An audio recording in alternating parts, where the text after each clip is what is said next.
écoute, aujourd'hui, je m'en viens de te parler d'un sujet assez touché, merci, mais je pense que c'est quand même un sujet que ça vaut la peine de venir parler.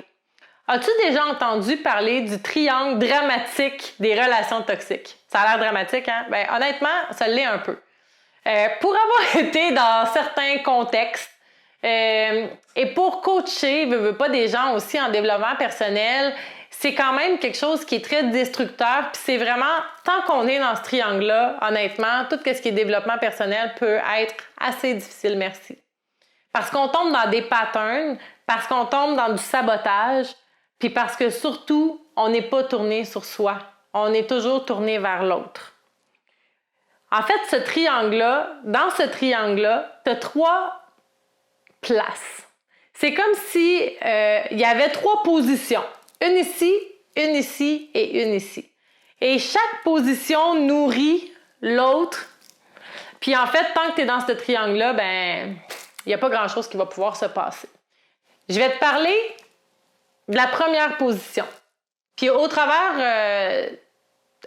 de cet outil-là, puis de ce témoignage-là, je vais te parler de moi aussi. Parce que j'en ai parlé souvent, je vais t'en parler aujourd'hui. Je suis clairement une dépendante affective et j'ai connu plus que plus la codépendance. La codépendance, en fait, c'est d'être dans cette place-là, dans cette position-là du sauveteur. C'est d'être cette personne-là qui veut donc bien aider l'autre à s'en sortir, qui veut donc bien aider l'autre à aller bien. Puis on a l'impression qu'on est vraiment une bonne personne quand on est dans une position de sauveteur parce qu'on en fait beaucoup plus que ce que l'autre en demande. On essaie de trouver des solutions à tout.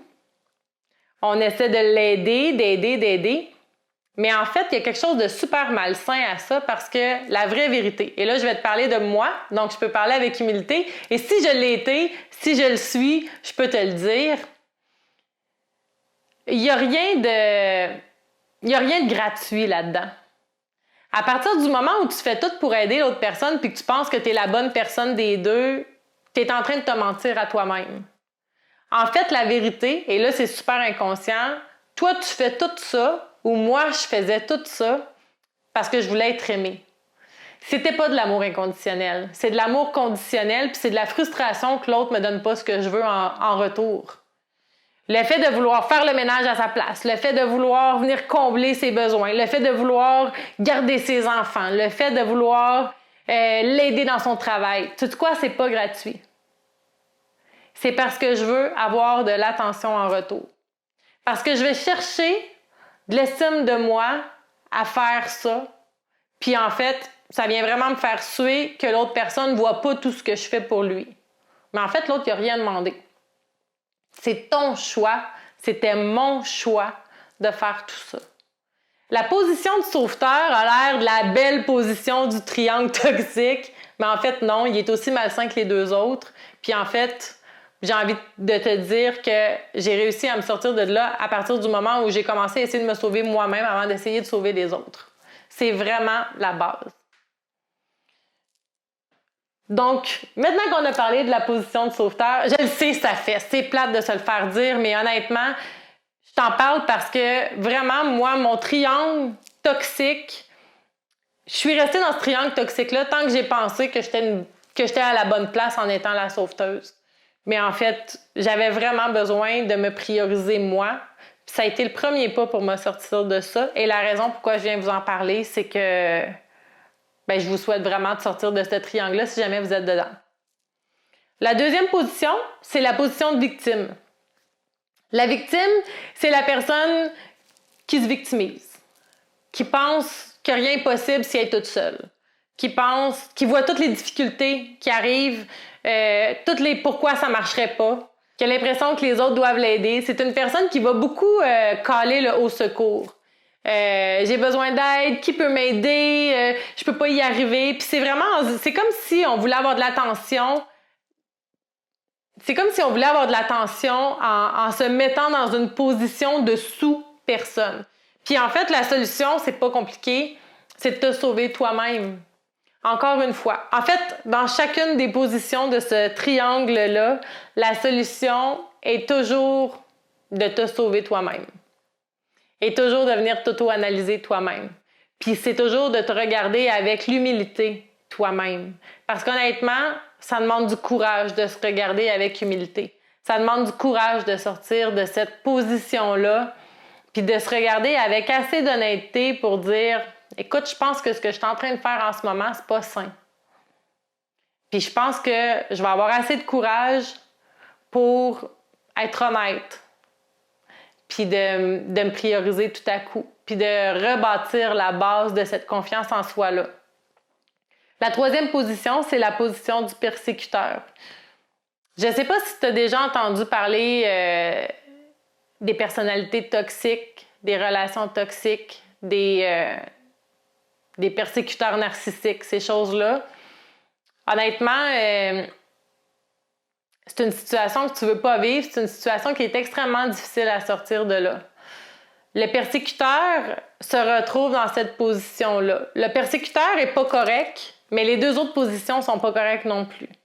Le persécuteur, ça va être la personne qui va probablement pas s'en faire pour les autres, qui va se prioriser, mais pas d'une façon saine. Quand que je vous parle de se prioriser d'une façon saine, c'est comme si tu penses à toi, mais sans faire de mal aux autres. C'est vraiment juste que tu te retournes vers toi. Le persécuteur, lui, va vouloir aller chercher son bien-être, mais vraiment au détriment des autres. C'est comme s'il va aller chercher l'énergie des autres pour se nourrir. C'est comme si quand il va voir une personne qui va moins bien, ça va lui donner de la confiance en lui parce qu'il va se dire, je suis pas si pire que ça, finalement. Fait que c'est comme quelqu'un qui va vraiment aller chercher son pouvoir dans la bassesse de l'énergie des autres. Donc, le persécuteur, c'est la personne qui va avoir tendance à faire souffrir. C'est la personne qui va toujours agir dans son intérêt, mais d'une manière malsaine. Puis, en fait, c'est une personne qui manque probablement énormément d'estime, qui a probablement vécu beaucoup de difficultés, puis en fait, qui a besoin d'amour, mais qui a comme bâti un mode de protection qui est malsain, en fait.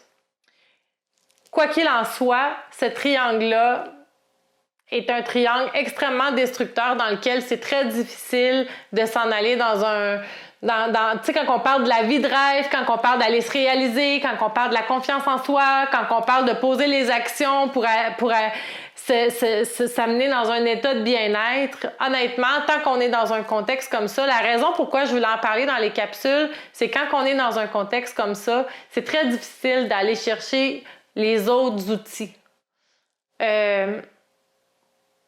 Parce que quel que soit l'outil que tu vas aller chercher, quel que soit l'accompagnement que tu vas aller chercher, si tu es dans un contexte, et quand on parle de la pyramide, on parle beaucoup de l'environnement, si tu es dans un environnement qui est destructeur, tu veux pas, moi j'appelle ça nager à contre-courant.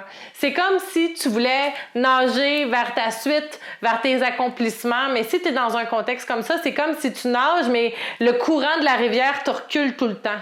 La première chose à faire, c'est de sortir de cette rivière-là, c'est de te sécher un peu, c'est de te donner de l'amour, c'est de prendre des forces. Puis après ça, tu vas être prête à aller prendre la rivière. Puis tu sais quoi, probablement que tu vas te rendre compte que plutôt qu'y aller à contre-courant, c'était juste de l'autre bord qu'il fallait que tu t'en ailles. T'sais. C'est comme ça que je pourrais vous le verbaliser, c'est comme ça que je pourrais vous l'imager. Puis je pense que même si c'est un sujet qui est quand même délicat à venir apporter, j'avais vraiment le goût de le faire parce que honnêtement, si je vous parle de mon cheminement personnel, je suis tellement fière d'où est-ce que je suis rendue. Je suis tellement fière de toutes ces années-là, puis de tout ce cheminement-là qui s'est passé. Mais moi, je l'ai vécu pendant des années d'être dans un contexte toxique comme ça. Puis honnêtement, je pourrais pas être où est-ce que je suis aujourd'hui si j'en serais pas sortie. Alors, j'ai envie de te dire que je te juge pas. J'ai envie de te dire que je te comprends si c'est ton cas. Mais de prendre conscience que la première étape, c'est de te choisir, puis après ça, tout est possible. Fait que si tu veux en savoir plus, je t'invite à aller voir sur le site internet juliemoisandufour.com. Il y a toujours l'accompagnement privé, la transformation d'Amas Beauty. Et sur ça, ça va me faire plaisir d'apprendre à mieux te connaître. À bientôt! Ciao!